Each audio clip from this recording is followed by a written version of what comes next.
Poštovanje, dobrodošli u Nino DR kanal. Ovdje ispred nas se nalazi jedna ekstremno velika novčanica po ciframa, 500 miliona dinara.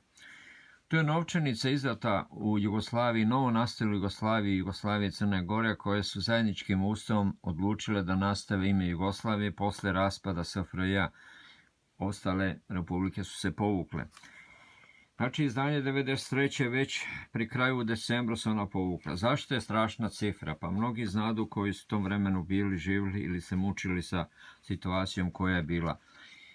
Embargo je uveden, Ujedinjene nacije uvode na predlog normalno poznatih sila velikih, uvode embargo Srbiji zbog navodnog ili učešća u Bosni i Hercegovini i Hrvatskoj na strani bosanskih Srba i tako dalje. Bilo je to strašno vreme koje je nastalo, strahovito, vrednost dinara je u danu padao. Inflacija na dan tada bila 65%. Na 22.93. 1 milion je pretvoreno u 1 dinar, što znači ovo ispred vas se nalazi 500 dinara samo. Bilo je to strašna situacija.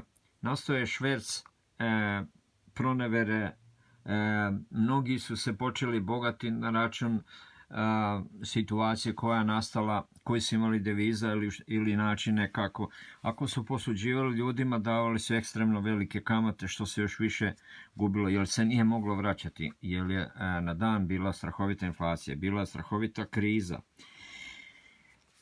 Da se malo poigramo ciframa, ti 500 miliona dinara, kad bi to bilo recimo sada u srpskim dinarima iz Srbije, ne bi to toliko loše bilo kad bi ih pretvorili eure, to bi bilo više jedno od 400.000 eura.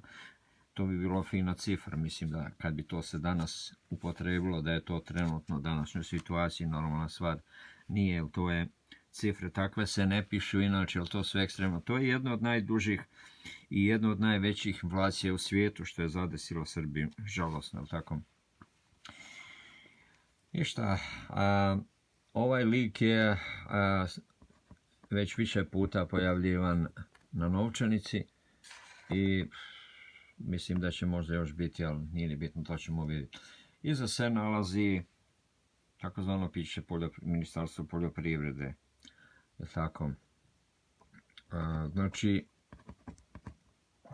ljudi su trebali maltene malo na svaki dan da izdavaju neke i da pripremaju novo štampanje novčanice. Ništa, ja bih vas pozdravio. Hvala na gledanju moga videa. Nino DR.